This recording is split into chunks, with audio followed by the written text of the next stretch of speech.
Bonsoir à toutes et à tous et merci de nous rejoindre pour cette soirée en direct, second tour des élections législatives. Un second tour, vous le savez, inédit dans notre département après la qualification dimanche dernier des 4 candidats Rassemblement national dans les 4 circonscriptions des Vosges. Une soirée pour laquelle évidemment l'ensemble des salariés de Vosges Télévisions est mobilisé. Je vais me permettre de les citer. La rédaction avec notre rédacteur en chef Jean-François Varry à la coordination est dans mon oreille. L'équipe technique sous la houlette de nos réalisateurs Jean-Christophe Defranou et Vincent Louis. Et enfin, notre équipe administrative, pilotée entre autres par notre chargée de programme Aurore Imbert. Bref, une mobilisation pleine et entière pour vous faire vivre au plus près, dans les meilleurs délais, évidemment, les résultats de ces élections et évidemment les enjeux qui vont en découler au niveau national. À mes côtés en plateau, Élodie Derdal, bonjour. Bonjour. Rebonjour, vous étiez pour la première fois sur notre plateau ici la semaine dernière. Vous êtes enseignante de droit à la faculté de droit d'Épinal et vous êtes spécialisée dans la Constitution. Vous êtes une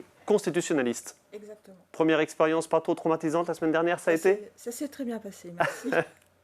Merci beaucoup. Lou Narclair, bonsoir. Bonsoir. Conseiller régional Europe Écologie Les Verts, merci d'être avec nous sur le plateau. Vous êtes le premier invité de cette soirée. D'autres invités vont vous succéder grosso modo jusqu'à 21h30. On attend notamment Christophe Negelen, on attend Stéphane Viry, on attend Sébastien Imbert, voilà. Et puis évidemment des réactions sur le terrain de toutes nos équipes.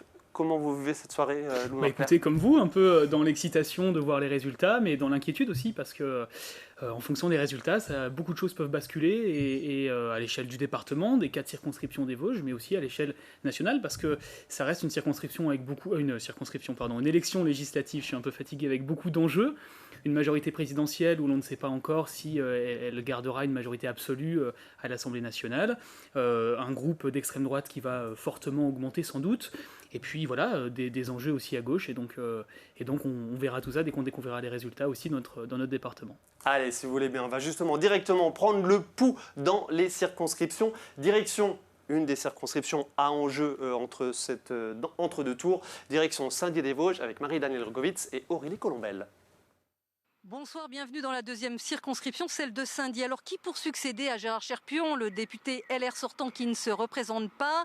Il y a un duel ce soir entre d'une part David Valence, maire, président de la communauté d'agglomération de Saint-Dié, vice-président de la région Grand Est, centriste du Parti radical et soutenu par la majorité présidentielle, qui se présente comme le candidat du terrain et de l'expérience. Et en face de lui, Gaëtan Dussaucé, jeune cadre du parti de Marine Le Pen, proche de Jordan Bardella, certes parachuté, mais il l'assume totalement, venu dans les Vosges pour faire barrage, comme il dit, à la Macronie. Qu'en sera-t-il des reports de voix? Les consignes de vote vont-elles être suivies? David Valence peut compter sur le soutien d'un front républicain qui va de Debout la France au Parti communiste local. Quant à Gaëtan Dussaucé, lui, espère mobiliser les abstentionnistes et compte sur les bons résultats de Marine Le Pen à la présidentielle, qui était arrivée en tête dans les Vosges, aux électeurs de tranchée. Il est 19h57, encore 3 minutes avant de pouvoir officiellement vous donner les premières tendances et on a déjà des résultats définitifs, mais on est obligé d'attendre 20h. On prend la direction de la circonscription de Neufchâteau avec Thierry Lasson et Nicolas Aubel. On se retrouve dans cette 4e circonscription des Vosges, une circonscription rurale. Il y avait 9 candidats au premier tour, il n'y en a plus que 2. D'un côté, Sébastien Imbert du Rassemblement national qui totalise 26,10% des suffrages exprimés, soit 1500 voix environ d'avance sur le député sortant LR, Jean-Jacques Gauthier. Par le jeu des reports de voix, qui passera en tête ce soir? La réponse dans quelques minutes à partir ou aux alentours de 20h. Allez, Thierry Lasson qu'on va retrouver dans quelques instants, je vous l'ai dit, avec des résultats qui sont tombés mais qu'on ne peut toujours pas vous donner. En attendant, si vous voulez bien, on regarde un reportage réalisé avec Denis Lequen, Marie-Danielle Rogovitz et Livia Buchler. Un reportage évidemment sur le vote de ce second tour tout au long de cette journée de dimanche.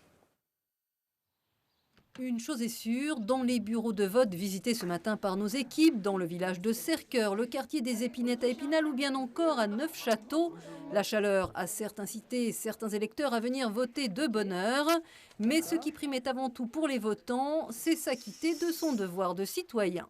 C'est la première fois qu'on vient de bonne heure, sinon on vient aux alentours de midi. Nous, c'est tous les matins. Ouais, quand les petites sont levées, on en profite. C'est un droit qu'on a acquis, c'est tout. Et je le rendrai obligatoire. Il faut en profiter, s'exprimer, C'est pas la peine de gueuler par derrière, après ça va pas voter. Je viens voter à tous les tours. Oui, c'est important de voter. C'est mon père qui m'a emmené les premières fois, c'était très important d'aller voter.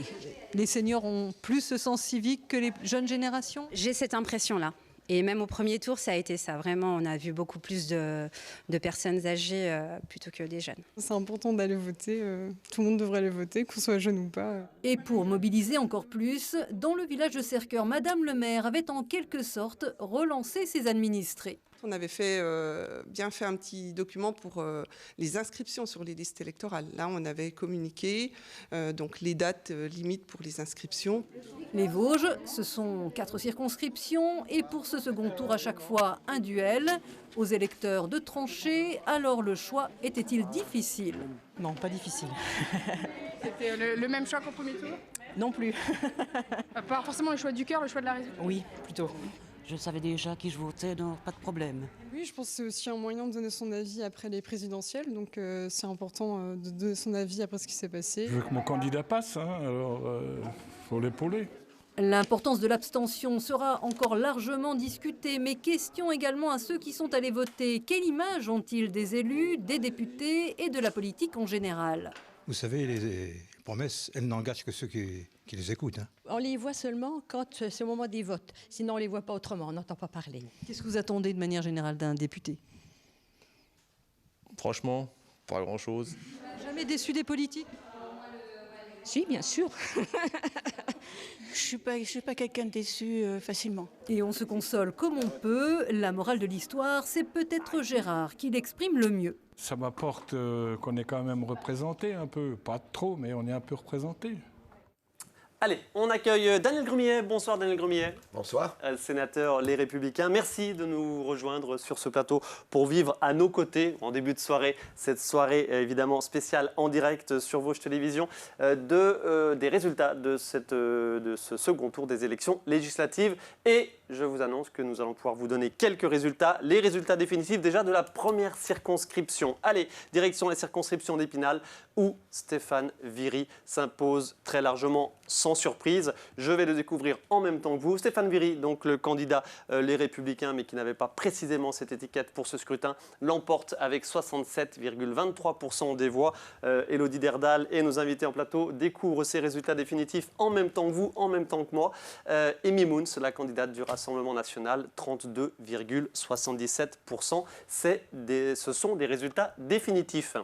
Voilà, on va se commenter tout ça dans quelques instants. Allez, deuxième circonscription, nous ne sommes pas en mesure de vous donner définitivement les résultats, mais important, David Valence, donc ballottage grosso modo sur cette circonscription, et tout semble se jouer sur les résultats de Saint-Dié-Ville. Ça semble très serré entre David Valence, le candidat de la majorité présidentielle, et Gaëtan Dussaucet, le candidat parachuté du Rassemblement national. On est en train d'affiner tout cela pour vous donner les résultats. Troisième circonscription, direction donc Vittel-Neufchâteau ou direction Remiremont bien évidemment avec Christophe Nejlen qui là non plus sans réelle surprise l'emporte très largement sur Pierre-François du Rassemblement national. Les chiffres 74,27% pour Christophe Nejlen, donc DVD groupe aujourd'hui à l'Assemblée nationale UDI indépendant, et Pierre-François le Rassemblement national 25,73%. Ce sont les résultats définitifs.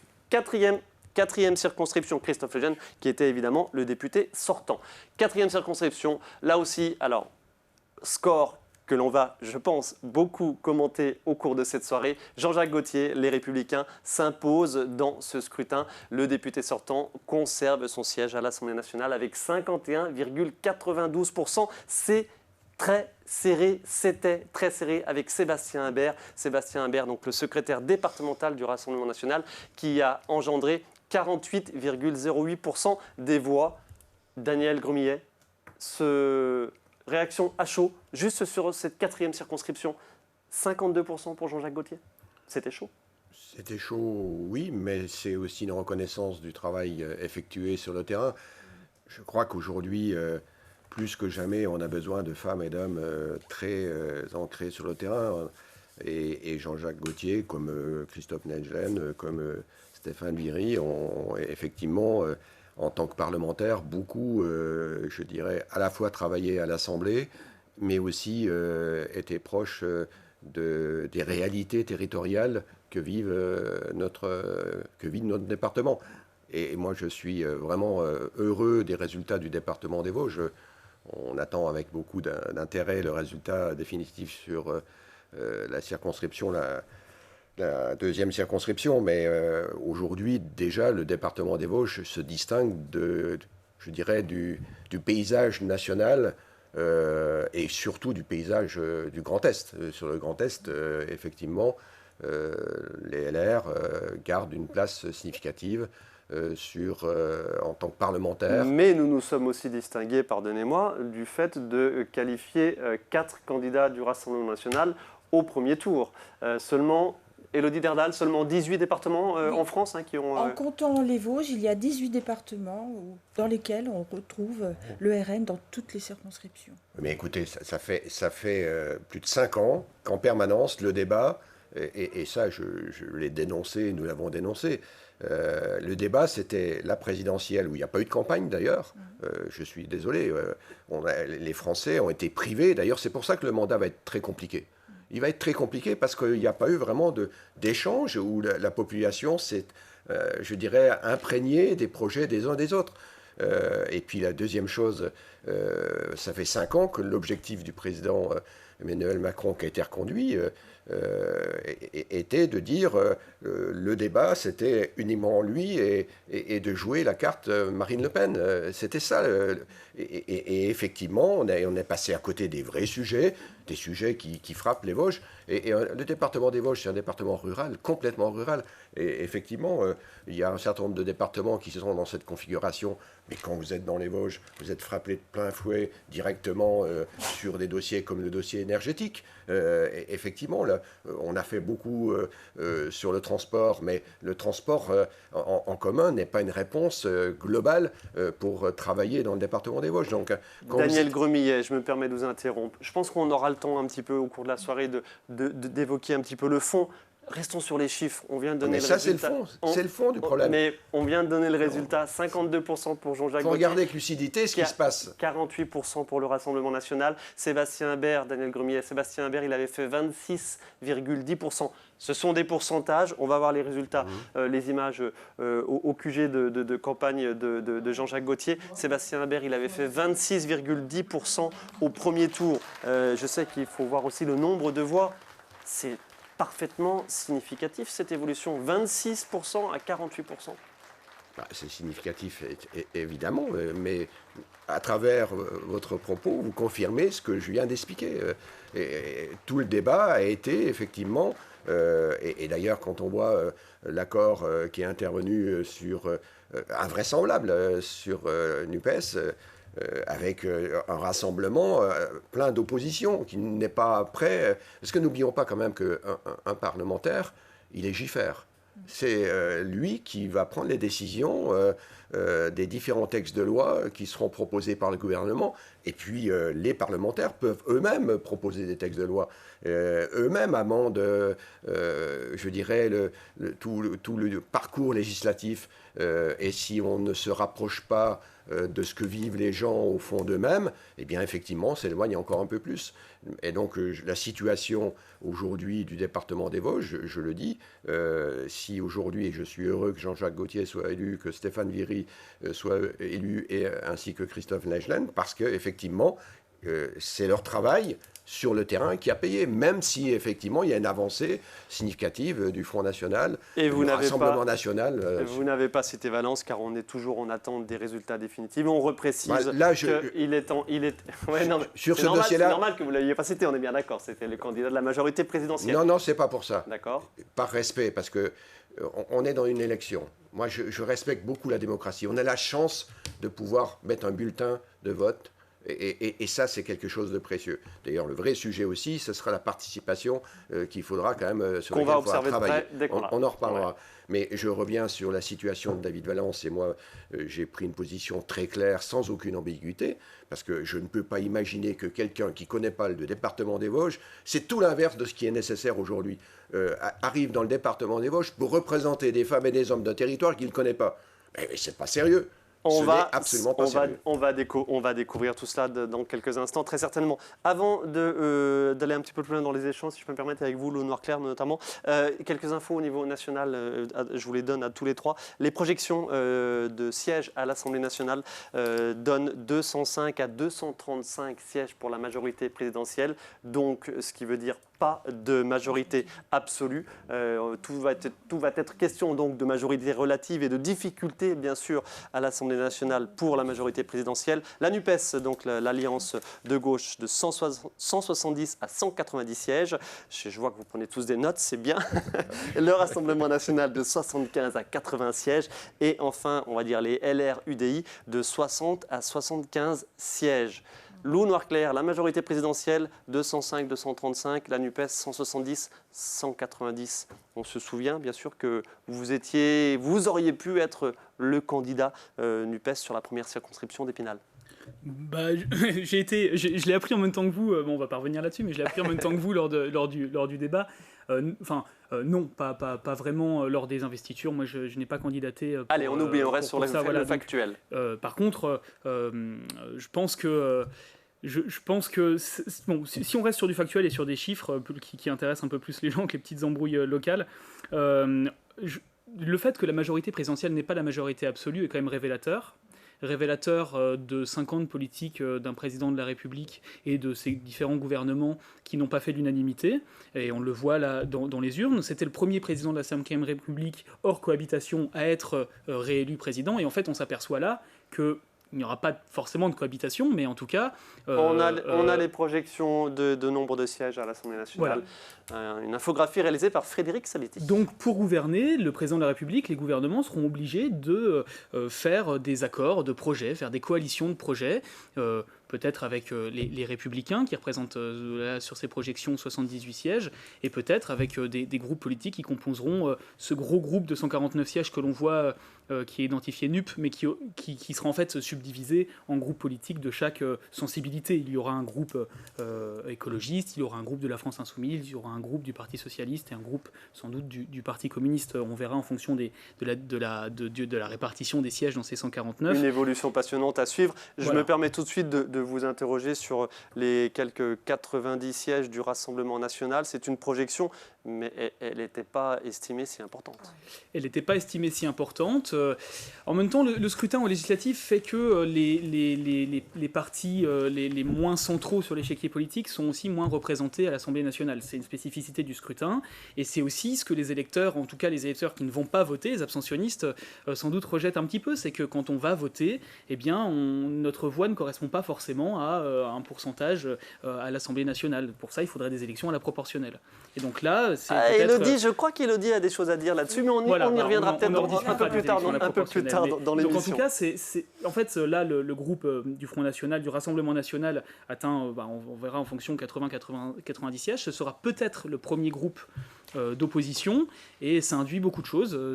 Ça induit aussi des inquiétudes, je pense. Donc on verra en fonction de comment vont s'affiner les résultats au fur et à mesure de la soirée. Eh ben, je vous donne un premier affinage, c'est une estimation, mais apparemment ce sont de sources sûres. David Valence est évidemment est qualifié, l'emporte sur la deuxième circonscription, donc celle de Saint-Dié-des-Vosges, avec seulement 200 voix. 200 voix, c'est très très peu. On va essayer évidemment de vous donner tout cela plus précisément au plus vite, parce que le nombre de voix dans cette élection est particulièrement important et particulièrement significatif. Élodie Derdal, les quelques chiffres là qu'on s'est donnés depuis le début de la soirée.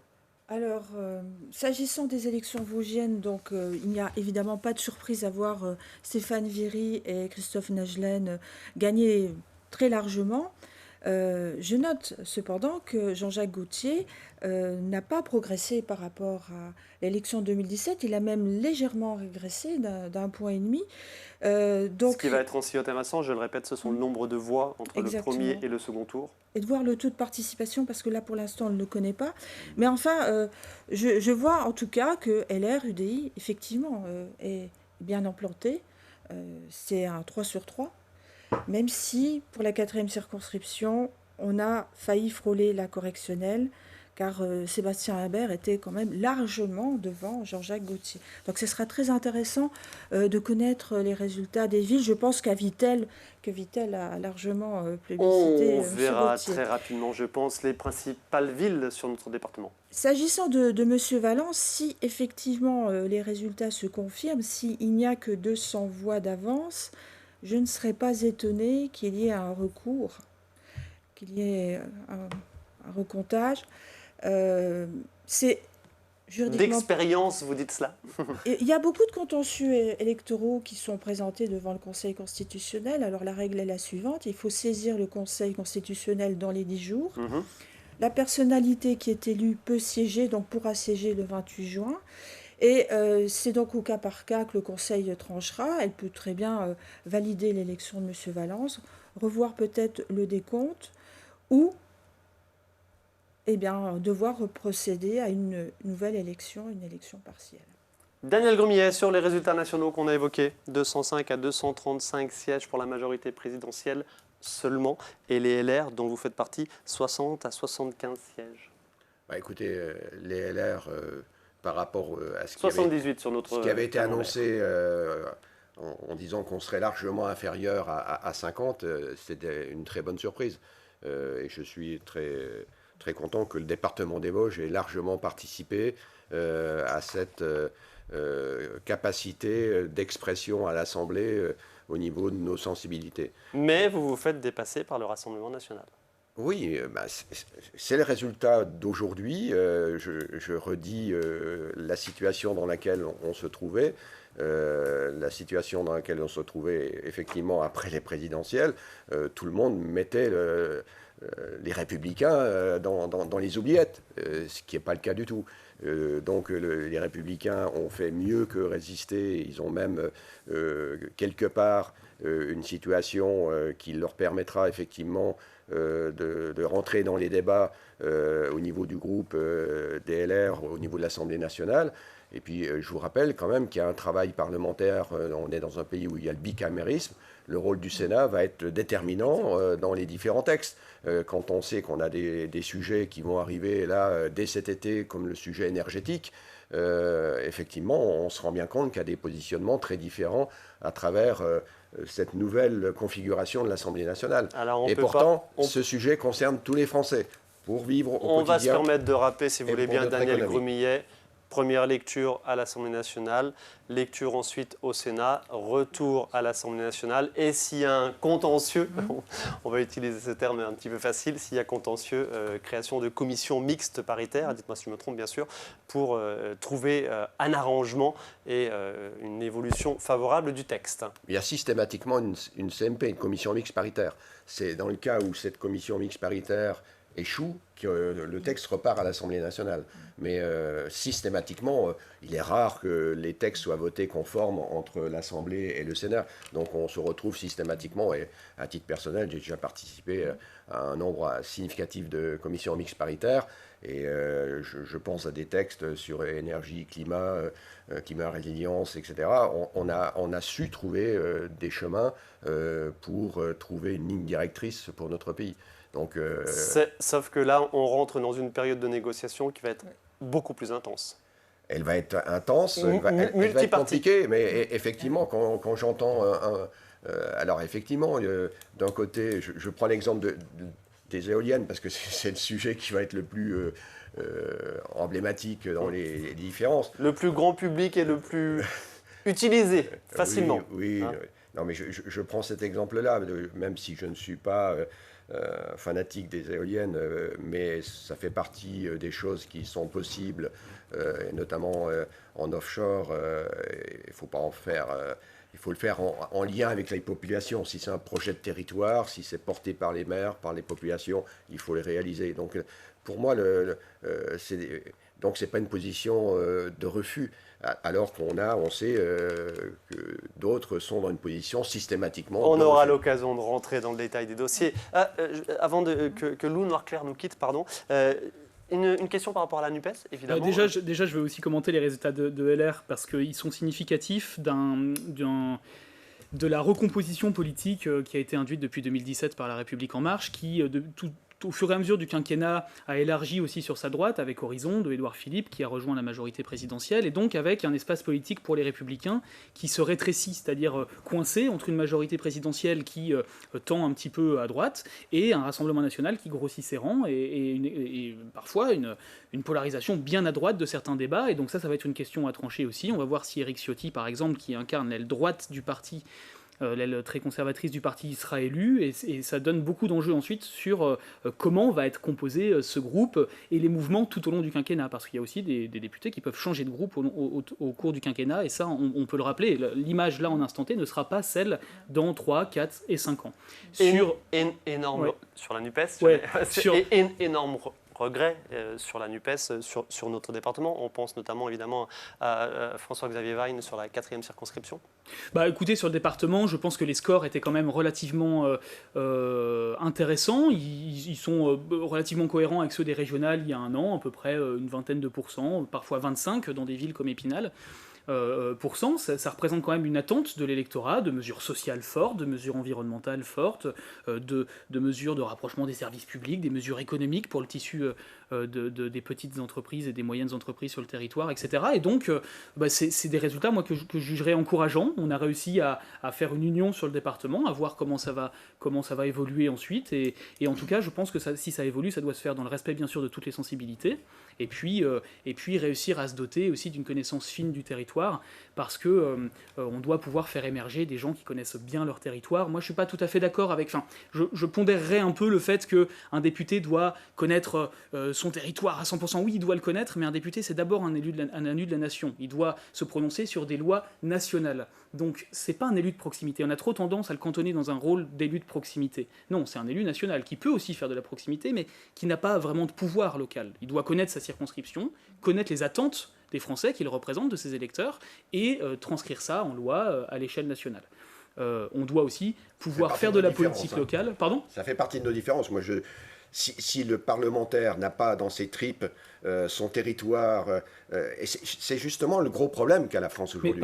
Il y a trop de personnes aujourd'hui qui sont complètement déconnectées de la réalité de la vie. Le sénateur est un parlementaire, le sénateur est un élu du territoire, et donc vous faites bien de dire que certains parlementaires doivent être des élus du territoire.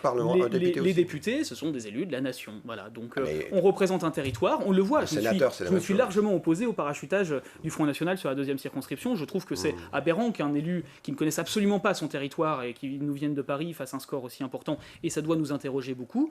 Par contre, bien sûr, un élu doit connaître son territoire, mais il ne faut pas oublier que ça soit un élu national, et je pense que trop souvent on simplifie ça, et des électeurs, des électrices ne comprennent plus forcément les enjeux entre un député, un élu de la nation, un sénateur qui est un élu énormément au de travail direct, par rapport à cela. et par exemple la région ou le département qui eux sont des élus locaux. On l'a vu notamment évidemment dans nos témoignages en début d'émission. Lounard Clerc, merci beaucoup, et je me permets de préciser tout de suite que justement David Valence est qualifié est élu député donc pour la majorité présidentielle avec quelques 300 voix. Lounard Clerc, merci beaucoup de votre venue sur notre plateau. Nous avons Christophe Nejlen qui nous attend et qui va venir prendre votre siège. En attendant, on se revoit si vous voulez bien. Les résultats, merci Lounard Clerc, au plaisir. C'est dommage, j'aurais bien aimé débattre sur la PS parce que on y reviendra. Je ne sais pas combien de temps elle va durer cette... On y reviendra. Et on regarde les résultats, on se refait un petit tour de l'appareil. Merci beaucoup Lounard Clerc.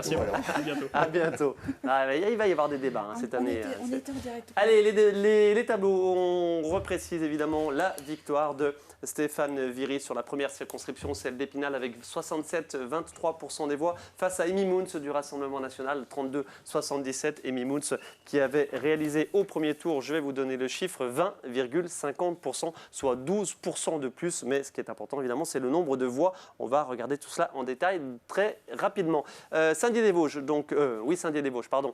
David Valence, l'emporte avec 50,55% seulement des voix. Gaëtan Dussaucet, 49,45%. Gaëtan Dussaucet qui avait fait au premier tour, je vais vous donner le résultat, 28,73%, et David Valence, 30%. Donc 20 points gagnés pour David Valence, et Gaëtan Dussaucet vraiment challenger de David Valence sur cette deuxième circonscription avec quelques 400 voix d'écart. On va avoir le chiffre plus précisément dans quelques instants. Troisième circonscription, David Nejlen vient de nous rejoindre. Non, Christophe Nejlen. Christophe, je me mélange.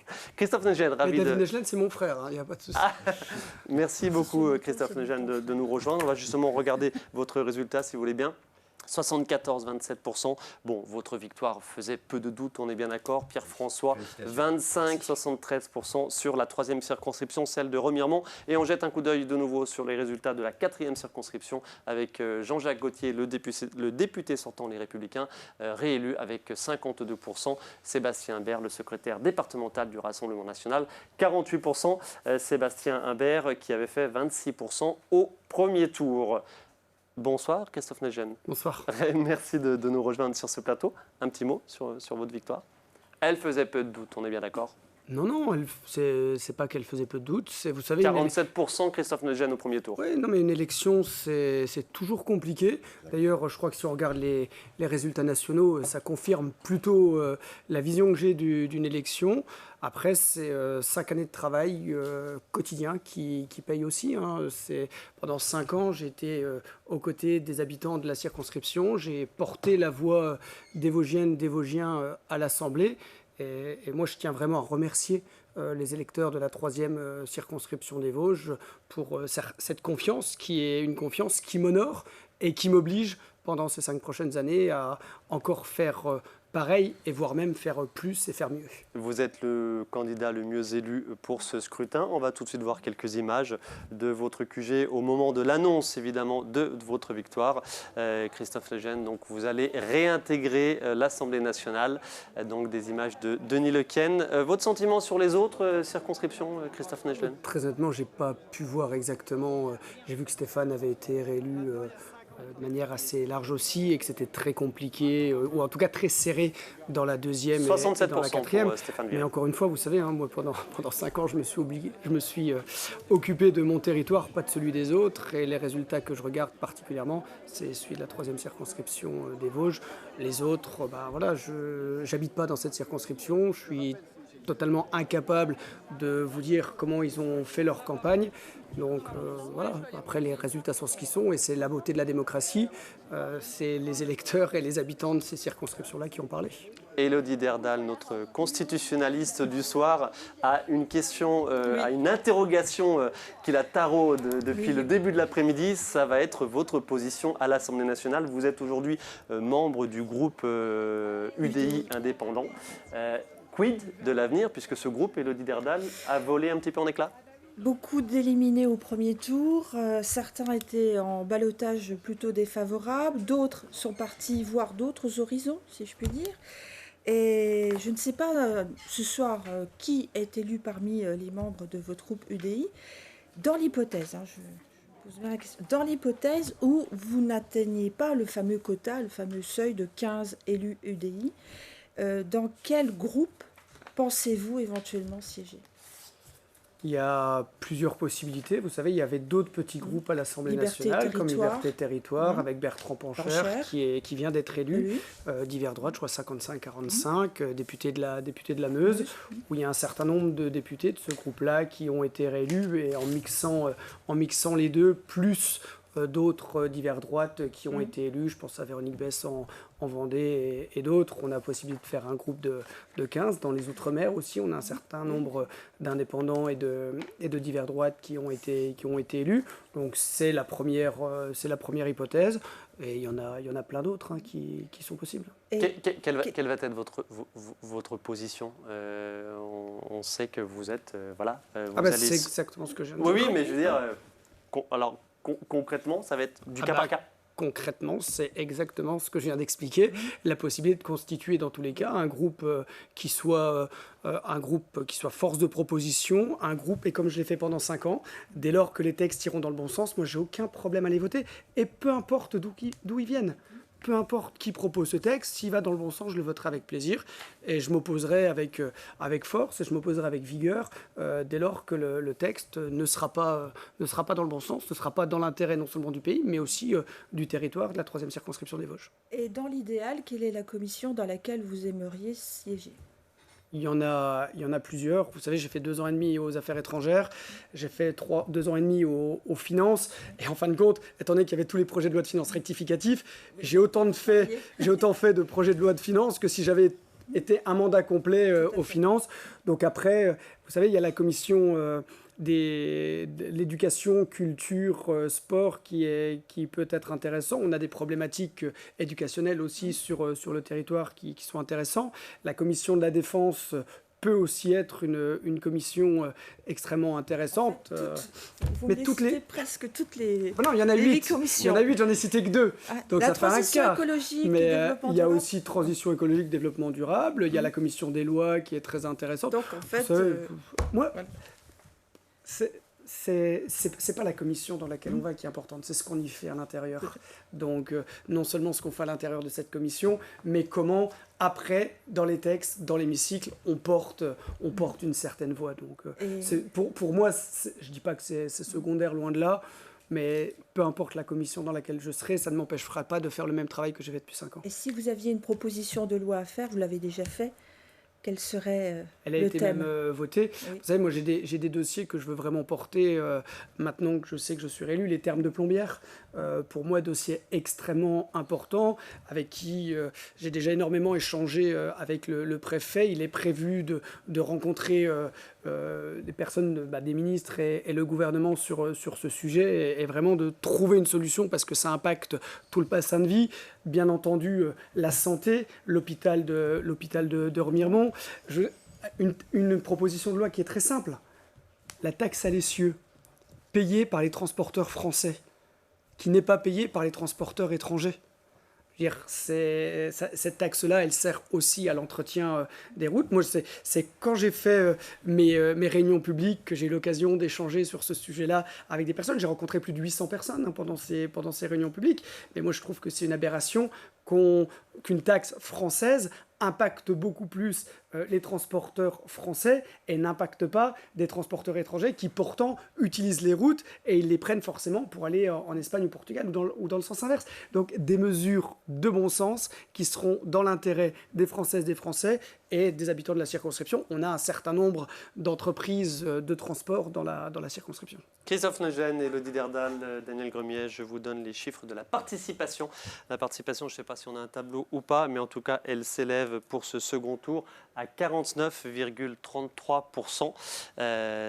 Non, pardon, 43,23%. 43,23%. Les 49%, c'était au premier tour. 6 points de moins, Daniel Gremier, 6 points de moins de participation. On s'en doutait, on le savait, il y a systématiquement ou quasi systématiquement une participation moindre entre le premier tour et le second tour. Ça prouve encore, et me semble-t-il, en 2017 c'était 5 points de moins, là ça fait 6 points de moins de participation. Oui, ça rejoint ce que j'ai évoqué déjà dans mes commentaires le soir du premier tour. Je crois qu'on a un vrai sujet aujourd'hui d'intérêt du citoyen à la question politique. Et aujourd'hui, on résume trop la question politique. Et je suis désolé, je vais revenir sur le débat, le grand débat médiatique national. C'était Macron-Le Pen. Je suis désolé. Or, le sujet, il ne se résume pas à ça. La question, et c'est ce qu'a expliqué Christophe à l'instant, lorsque vous êtes proche des gens, c'est bien d'autres choses qui vous parlent, parce qu'il y a des sujets.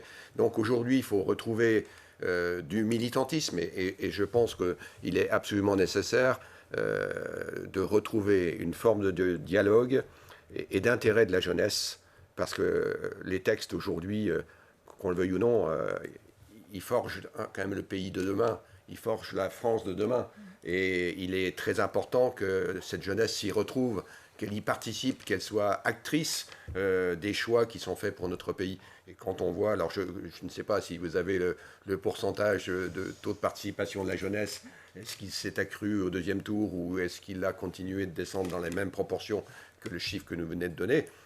Effectivement, le problème de la participation au vote est un vrai sujet. Donc il y a un questionnement, et aujourd'hui on raisonne trop au niveau politique, quelles que soient les sensibilités politiques, aux têtes que l'on voit à Paris. Il faut débattre, on n'est pas uniquement pour enregistrer une bonne parole. Il faut que le terrain apporte aussi, forge la parole qui sera portée, Et je crois qu'aujourd'hui, et à titre personnel, c'est comme cela que je le conçois. Moi, au niveau des LR, je me rends complètement disponible pour continuer d'échanger, pour construire le futur, parce que ce futur, il se profile déjà. La vie est très courte, tout va très vite, tout s'accélère. Et construire ce futur, ça veut dire passer du temps à dialoguer, à échanger, à s'enrichir des positionnements des uns et des autres.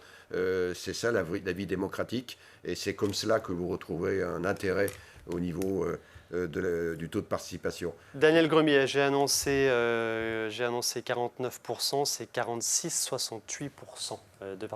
J'ai annoncé 43%, c'est 46,68%. Et on va dire 46%. 43%, c'est le nombre d'exprimés. Et à noter que la participation la plus faible, c'est une partie de la réponse à la question que vous venez de poser, elle est sur Épinal, 44%. Et la plus forte, elle est quelque part dans la plaine, avec 49%. On parle de la circonscription, évidemment. Circonscription d'Épinal, 44% de participation seulement. Et circonscription de Neufchâteau, 49,17%. Si vous voulez bien, on écoute la réaction de Stéphane Viry, député sortant réélu sur la circonscription d'Épinal, au micro d'Anne Esgall et Hélène Leplat. Je suis avec Stéphane Viry, en effet, bonsoir. Bonsoir. Donc vous l'avez remporté face à Amy Moons avec plus de 11 000 voix d'avance. D'abord, votre réaction face à ce résultat? Écoutez, une satisfaction, une marque de responsabilité. Les électeurs ont souhaité que je prolonge la façon d'exercer cette fonction de député des Vosges. Rien n'était acquis au début de cette élection. Le contexte politique n'était pas forcément favorable pour le camp politique que je peux incarner. Moi, j'avais un certain nombre d'incertitudes et à l'atterrissage de tout cela, on s'aperçoit qu'il n'y a pas photo et qu'une très grande majorité des électeurs, des Vosgiennes et des Vosgiens, m'ont demandé de continuer et m'ont apporté leur confiance. Donc ce soir, une forme de satisfaction, c'est vrai, pour mon équipe et pour moi.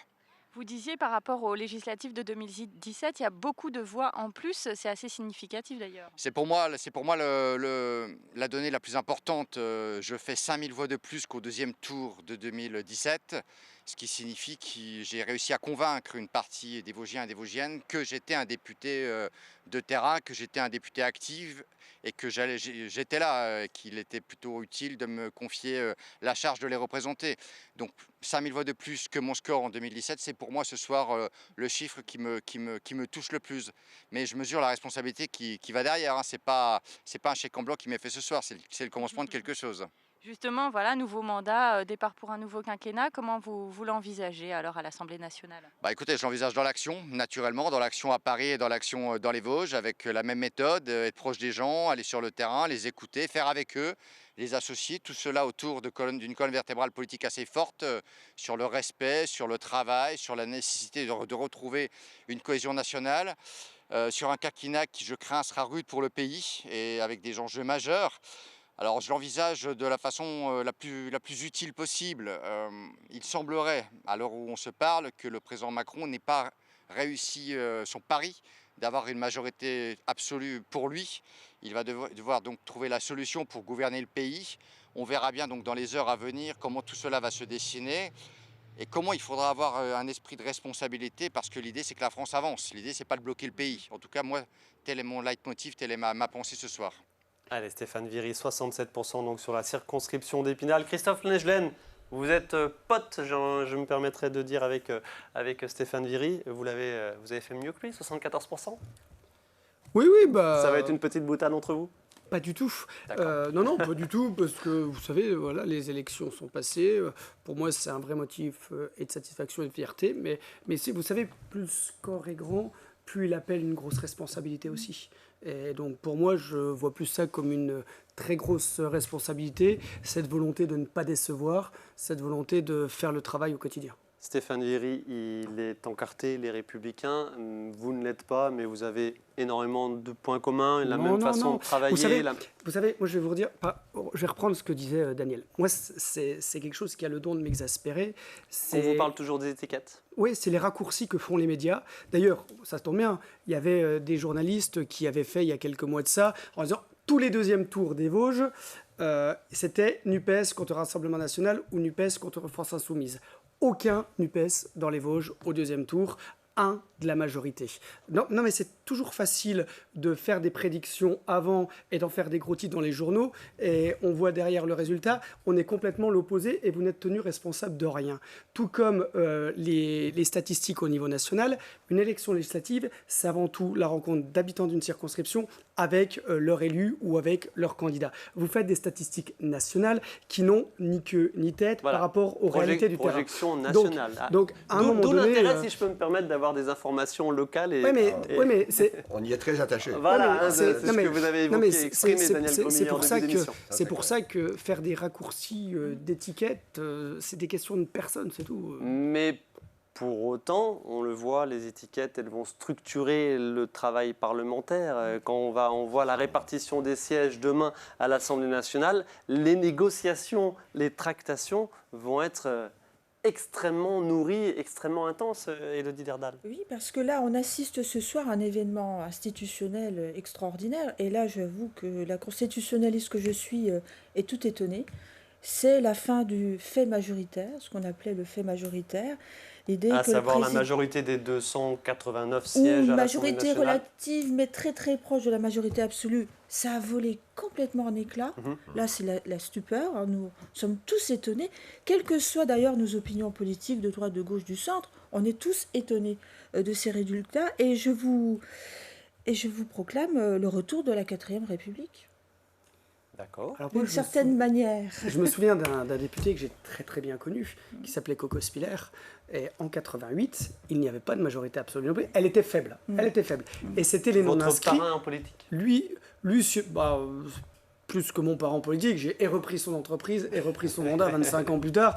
Et c'est que ce soit Marguerite, Coco est décédé maintenant depuis bien longtemps. Et professionnel. Mais non, il est décédé. J'étais très jeune, donc pas forcément parrain, mais en tout cas une vision de ce que doit être l'engagement public, en effet que je partage totalement. Et à l'époque, c'était les non-inscrits qui faisaient la bascule. Les non-inscrits, pas un groupe parlementaire ou un autre. C'était vraiment les non-inscrits. Et dans les projections que vous passiez, je crois qu'on montre 30 non-inscrits, à peu près une trentaine de divers.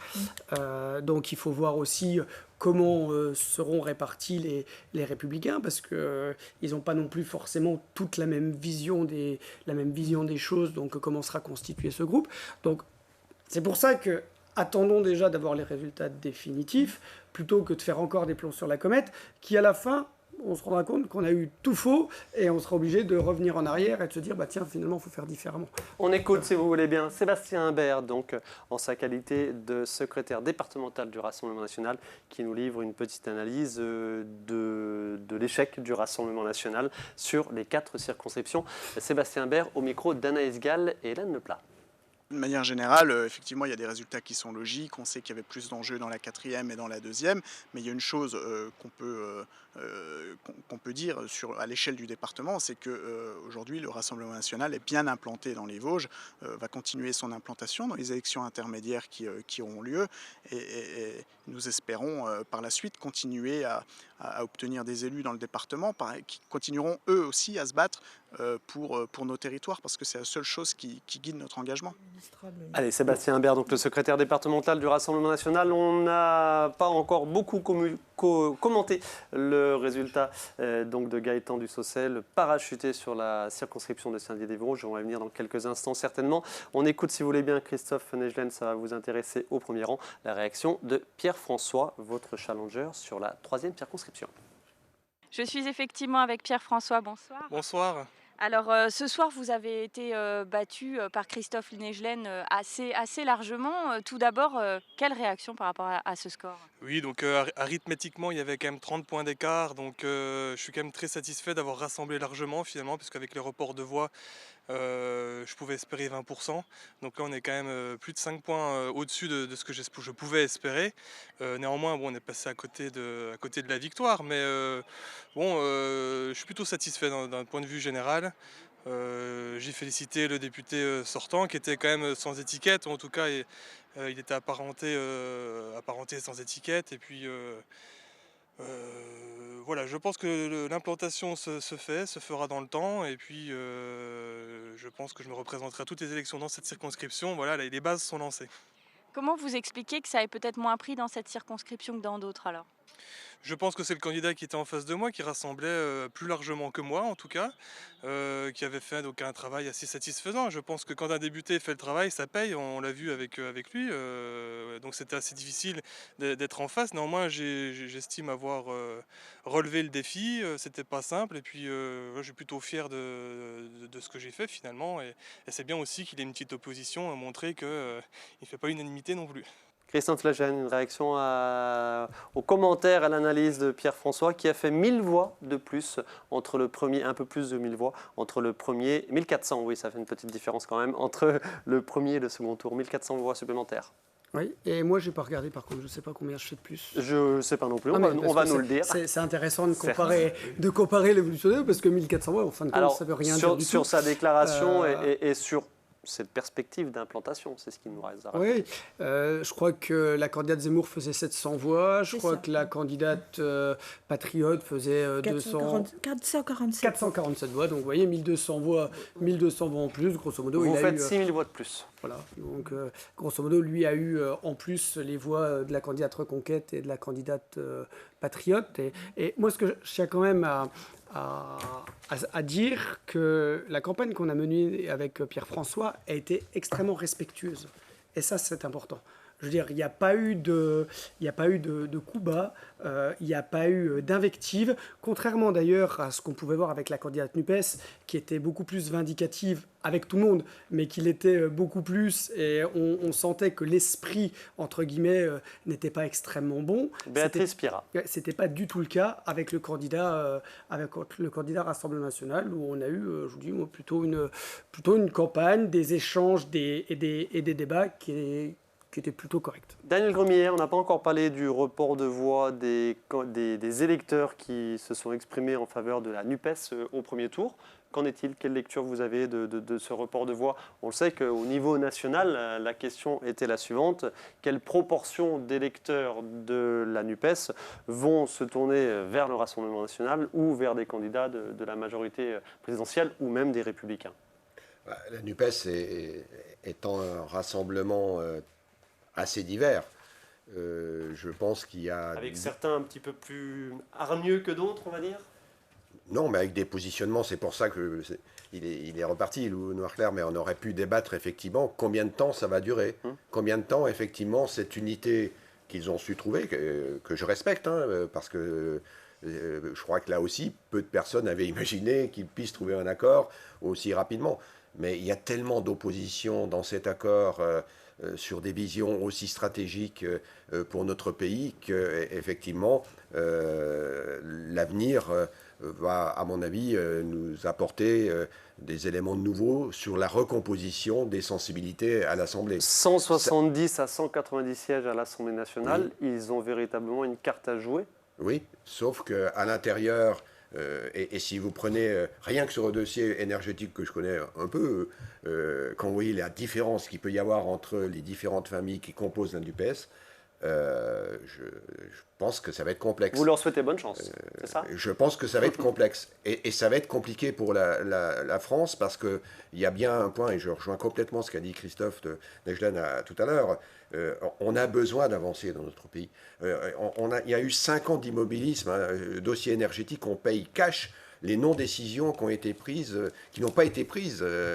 Et là, sur les reports de voix, effectivement, les candidats de notre sensibilité sur l'énergie, sur des sujets du pouvoir d'achat, sur le sujet des retraites, ont des points de vue qui peuvent se rapprocher plus des uns des autres ou des composantes de la NUPES. D'où ces reports, effectivement. Qu'il va falloir étudier d'un petit peu plus près. Parce qu'il faut dire les choses aussi. Il faudra crever l'abcès un jour. Parce qu'aujourd'hui, effectivement, on parle, la NUPES rassemble aussi l'extrême gauche. Je le dis parce que... Vous utilisez ce terme? Mais oui, parce que c'est la réalité. Et aujourd'hui, le vrai débat aujourd'hui sur l'aspect de la recomposition politique fait qu'on a une nouveauté politique énorme qui s'est passée avec... et c'est pour ça que je suis très intéressé de savoir combien de temps ça va durer. On va suivre tout cela de plus près au niveau national et au niveau local. Si vous voulez bien, on écoute la réaction du député LR sortant, Jean-Jacques Gaultier, donc réélu sur la 4e circonscription, 4e mandat pour Jean-Jacques Gaultier, le médecin biologiste vitellois. Donc 4e mandat avec un mandat entrecoupé d'un mandat du socialiste Christian Franqueville. On l'écoute. Jean-Jacques Gaultier, vous êtes réélu dans cette 4e circonscription avec un peu moins de 52%. Ça a été une victoire difficile, au forceps. Oui, c'est une grande satisfaction tout d'abord parce que c'était difficile, comme vous le dites. Hein, c'était une belle remontada. Mais dans un match, il y a 2 mi-temps et c'est une remontée à la force du jarret et du poignet. Ce n'était pas acquis. Je rappelle que dans cette circonscription, à la présidentielle, Marine Le Pen a fait 56%. 56% sur la circonscription il y a 1 mois et demi, et là, aujourd'hui, on inverse la tendance avec près de 52% des voix. Donc c'est une grande satisfaction parce que c'était difficile, mais aussi parce que je pense que c'était important pour représenter dignement notre territoire, pour porter les dossiers locaux et puis également au niveau national. Alors sur cette campagne, hein, moi j'ai vu un RN quand même très, très virulent, très polémique. J'ai vu des montages photos, des fake news, j'ai vu des mots employés, parler de raquettes, de mépris. Comment un candidat peut employer de tels propos à mon égard alors qu'il ne me connaît même pas, et je ne le connais pas non plus d'ailleurs. Bon, donc encore une fois, il a fallu rassembler au-delà de son camp, hein, et c'est ce que je veux, moi, représenter encore une fois l'ensemble des élus et des forces vives du territoire et pouvoir rassembler au-delà des clivages idéologiques, représenter encore une fois dignement ce territoire pour faire avancer les dossiers locaux et également pouvoir faire réformer le pays. Voilà, Jean-Jacques Gaultier, donc réélu député Les Républicains avec 52% contre 48% pour Sébastien Bert, qui va nous rejoindre en plateau dans quelques minutes en compagnie notamment de Stéphane Viry, le député Les Républicains réélu sur la 1re circonscription. Christophe Najlen, merci beaucoup d'être venu sur notre plateau. Vous rejoignez du monde en préfecture. Merci infiniment. Merci. On se retrouve très rapidement sur le terrain. Bientôt. Merci, au revoir. Élodie Derdal, vous me disiez pendant l'interview de Jean-Jacques Gaultier, ça va être ingouvernable. C'est votre projection? Ça va être épique. En plus, il faudra vraiment regarder le nombre de députés par siège parce que là aussi, on n'est pas certain, par exemple, que le groupe LFI sera le premier groupe d'opposition. C'est possible que ce soit en réalité le Front National. Alors là, ça change beaucoup de choses. Ça veut dire que le premier parti d'opposition à l'Assemblée nationale va présider la commission des finances. Je souhaite bien du courage à Monsieur le maire quand il devra présenter son texte de loi de finances rectificative. Ça va être sportif. Autre petite analyse assez rapide. Autre analyse assez rapide. Si le pays est vraiment bloqué, si les réformes n'avancent pas, il n'est pas exclu que le président de la République use de son pouvoir, et notamment tiré de l'article 12 de la Constitution, et que finalement, il va prendre un décret de dissolution de l'Assemblée nationale. Si vraiment c'est bloqué, le seul moyen de débloquer cette situation serait de recourir à une nouvelle élection. La dernière fois, c'était Jacques Chirac, et alors, ça avait débouché sur une cohabitation inutile. Sauf que cette dissolution était en elle-même inutile. Elle était à contre-courant. Les gens n'étaient pas dans la rue, il n'y avait pas de grève générale, il n'y avait pas de tension entre le gouvernement et le Parlement. C'était le moyen pour le président de la République de restaurer l'autorité de son Premier ministre Alain Juppé. Ça a été pour la droite une erreur tactique stratégique. Il a voulu dissoudre l'Assemblée nationale, il a dissous sa majorité. Et donc, depuis, beaucoup de présidents se sont dit surtout pas. Mais s'il y a vraiment un blocage institutionnel, c'est-à-dire que le pays devient littéralement ingouvernable, une dissolution risque de s'imposer. On verra si l'avenir vous donne raison, Élodie. Pas tout de suite. Élodie Derdal. Allez, c'est assez complexe, mais évidemment, vous êtes là aussi pour nous donner quelques perspectives éventuelles. On écoute, si vous voulez bien, au téléphone, interviewé par Livia Buchler, un des représentants de la NUPES sur notre département. Je le répète, un NUPES troisième force à l'issue du premier tour de ces législatives, donc, et éliminé donc, avec 16% seulement sur la 4e circonscription. On écoute Pierre-François Wein. Non, Monsieur Wein. Le premier sentiment, c'est un soulagement. C'est un soulagement parce que j'avais très peur que la haine du Front National arrive dans notre circonscription. Le deuxième sentiment, c'est une inquiétude. C'est une inquiétude parce que c'est le résultat de l'inefficacité d'une politique de M. Gauthier et j'ai bien peur qu'elle continue 5 ans de plus. On va surveiller ça de très très près, mais Jean-Jacques Gauthier, il faut être honnête, au niveau des propositions de loi, ces 5 dernières années, il a proposé 4 lois. C'est un député absent de l'Assemblée nationale, il est là que 8% du temps. C'est une réalité, alors c'est mieux que le Rassemblement national, hein, c'est certain, mais c'est pas ce qu'on attend d'un député. Alors je n'ai pas encore les chiffres de la NUP, j'ai vu qu'on avait le député le plus jeune de France, qui est déjà très enthousiasmant. Je pense qu'on va véritablement être la première force d'opposition et que la majorité présidentielle ne soit pas une majorité absolue. Donc il va y avoir de vraies discussions à l'Assemblée nationale, ce qui nous a manqué depuis 5 ans. Et la NUP va véritablement avoir un rôle à jouer sur la direction de la politique de ce pays. Allez, autre témoignage tout de suite. On retourne en préfecture au micro d'Anaïs Gall et Hélène Leplat. Christelle Colin, la référente adjointe de la majorité présidentielle. Alors, ce soir, vous avez réussi à sauver l'honneur finalement avec l'élection de David Valence qui s'est fait un petit peu attendre, mais ça s'est joué de peu, moins de 400 voix d'écart avec son concurrent du RN. Votre réaction déjà sur ce score qui est assez surprenant? Alors le score est surprenant, moi je suis ravie pour David, honnêtement il le mérite et je suis ravie, le résultat est là, c'est-à-dire que David est le député, donc je suis ravie pour lui. Après expliquer le score du Rassemblement national, quand je vois au niveau national ils ont quand même 89 sièges. Et ça me fait frissonner. C'est quelque chose qui ne me réjouit pas, mais je suis très contente que David l'ait emporté ce soir. Même de peu, le résultat est là, il l'a emporté. Comment expliquer, au regard du coup des autres départements, que la LREM n'ait pas réussi à séduire dans les Vosges? Dans les Vosges, on a vu les résultats de l'élection présidentielle. Quand même, le Rassemblement national a fait des scores quand même importants dans les Vosges.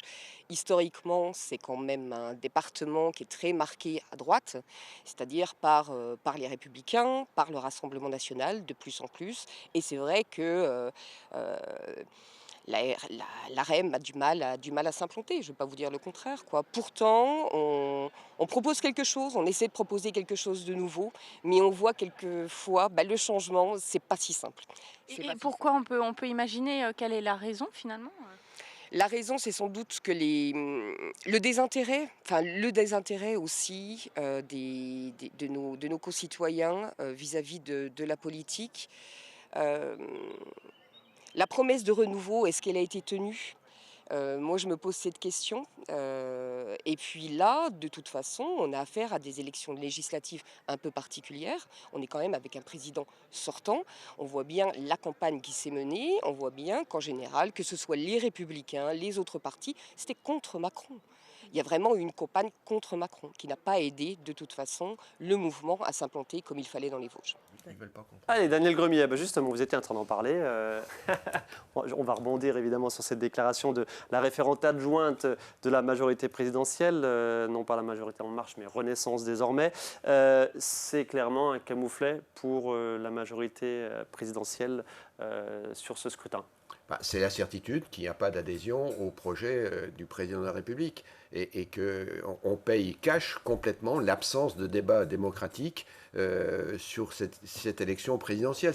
C'est un rendez-vous important, une élection présidentielle. C'est des débats de respect et il n'y a pas eu de débat de respect. D'abord, on n'a pas fait le bilan de l'action du président sur son précédent mandat. Il ne fallait pas tout mettre sur le dos du conflit entre l'Ukraine et la Russie. Certes, c'est dramatique ce qui est en train de se passer, mais la France, c'est aussi un sujet important. Il y a trop de sujets significatifs qui sont en train qui se profilent devant nous.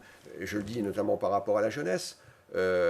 Regardez, on est en train de rentrer dans une période inflationniste qui aujourd'hui dans notre société, et les jeunes, même les moins jeunes, la plupart des personnes qui sont en activité ont connu plutôt la déflation. Quand je suis rentré dans la vie active, on avait des prêts à des taux de 15%. Aujourd'hui, on était à des niveaux que personne... Et gérer un pays, gérer un ménage, gérer une entreprise, lorsqu'on est dans un système inflationniste, est complètement différent. Donc il se passe énormément de choses. Et je crois qu'aujourd'hui, on a laissé penser, et la période Covid a été dramatique pour notre pays, mais aussi on a laissé penser aussi l'argent un peu trop facile.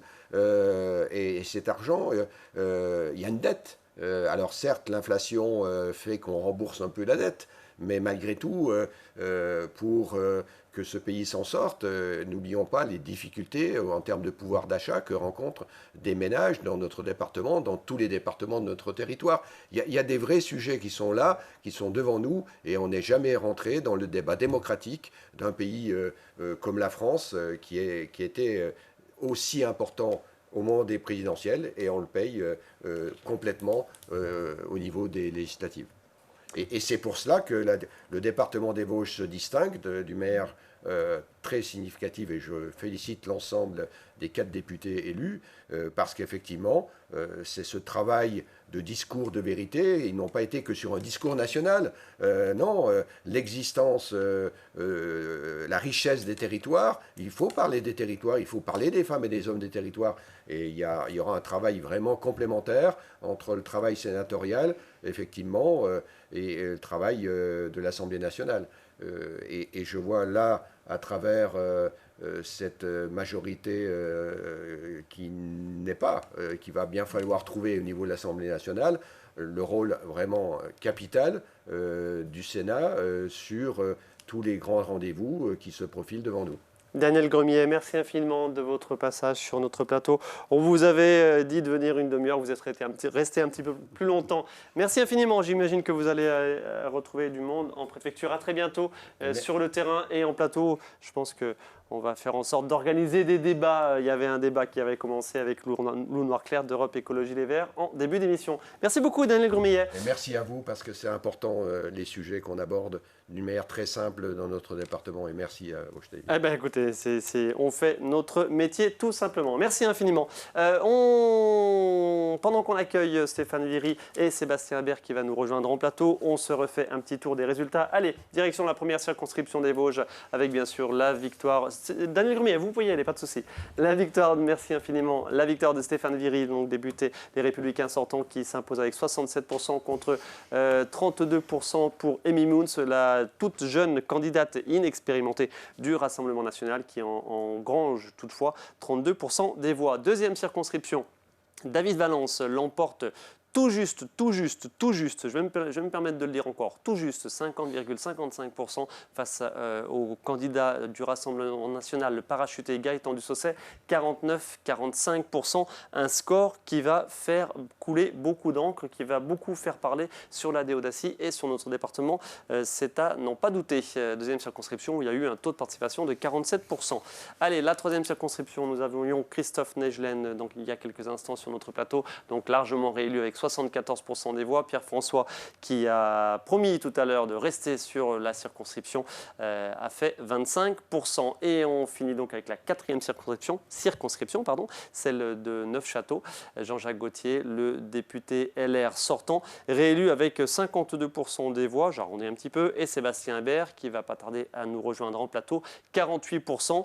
Un score, là aussi, qui va faire couler beaucoup d'encre ou mobiliser beaucoup de temps d'antenne aux télévisions, et certainement la nôtre en particulier. Élodie Derdal, je vous lance un petit peu en attendant la venue de Stéphane Viry et de Sébastien Habert sur notre plateau, sur de nouveau ce score inédit du Rassemblement national sur notre département. Malgré tout, il y a toujours ce fameux plafond de verre. Il y a toujours ce fameux... Mais on s'approche très franchement des 50%. Il grignote insensiblement, effectivement, il s'ancre de plus en plus, mais alors effectivement, ils ont réussi à être qualifiés au second tour et finalement, ils ont tous échoué. On peut penser qu'ils ont échoué en grande partie en raison de l'ancrage territorial de leurs 4 challengers. C'est certainement la prime Allez, Sébastien Imbert, installez-vous. À la notabilité, le fait d'être connu, d'être ancré, d'être élu également par ailleurs, et puis d'avoir pour certains évidemment un bilan concret à présenter. Et alors ça marche sur la première, la troisième et la quatrième. Sur la deuxième circonscription, celle de Saint-Dié-des-Vosges, il y a une véritable question. On va en parler dans quelques instants avec Sébastien. Avec 56% de suffrage pour Marine Le Pen au second tour, il est très clair que cette deuxième circonscription était prenable. Et je pense que c'est pas pour rien si évidemment Gaëtan Dussaucet avait été parachuté chez nous. Je pense que le RN peut être heureux à l'échelle nationale, mais très déçu au niveau local. Sébastien Imbert, bonsoir. Bonsoir. Merci de nous rejoindre sur ce plateau. Vous étiez il y a quelques instants en préfecture. On a entendu votre première réaction. On va peut-être la réitérer. J'imagine satisfait au regard de la forte poussée, bien sûr, de vos candidats et de vos résultats sur l'ensemble des 4 circonscriptions, mais forcément déçu parce qu'aucun qualifié, aucun élu. Alors effectivement, oui, de la déception parce que derrière, il y a un investissement de longue date, si je peux dire, sur la 4e circonscription, par exemple, en ce qui me concerne. C'est vrai que ça fait plus de 10 ans que je travaille mon implantation sur cette circonscription. Je ne l'ai pas rappelé, mais on va dire tout de suite que vous êtes conseiller municipal à la Vosges-les-Bains, que ce n'est pas votre premier scrutin, bien sûr, sur cette circonscription, municipale ou cantonale. Voilà, c'est ça. Et puis, effectivement, une bonne connaissance des dossiers de la circonscription, contrairement à ce que pouvait colporter mon adversaire pendant toute la campagne, parce que c'est des dossiers sur lesquels je me suis aussi battu en tant que conseiller régional. Et derrière, ce qu'on peut remarquer, c'est qu'il y avait une attente, un espoir immense des habitants, notamment des zones rurales, sur ma candidature, et que quelque part aujourd'hui, ce soir, ils sont orphelins d'un représentant RN qui aurait pu porter la voix des Vosgiens à Paris. Parce que c'est à eux que je pense aujourd'hui. Effectivement, les scores ont été serrés. Je crois que la bascule s'est faite dans les zones un peu plus urbaines. Mais ça ne va pas résoudre le problème du manque d'écoute de ces territoires ruraux. C'est le cas sur Saint-Dié-des-Vosges, par exemple. Sur la deuxième circonscription, c'est clairement les résultats sur Saint-Dié-Ville qui ont été en faveur de David Valence, élu, je le rappelle, avec seulement 50,55% des voix. Eh bien, ça tombe bien. Écoutez, on revient vers vous tout de suite, si vous voulez bien. David Valence, on l'a au micro de Marie-Danielle Rogovitz et Aurélie Colombel, donc depuis Saint-Dié-des-Vosges.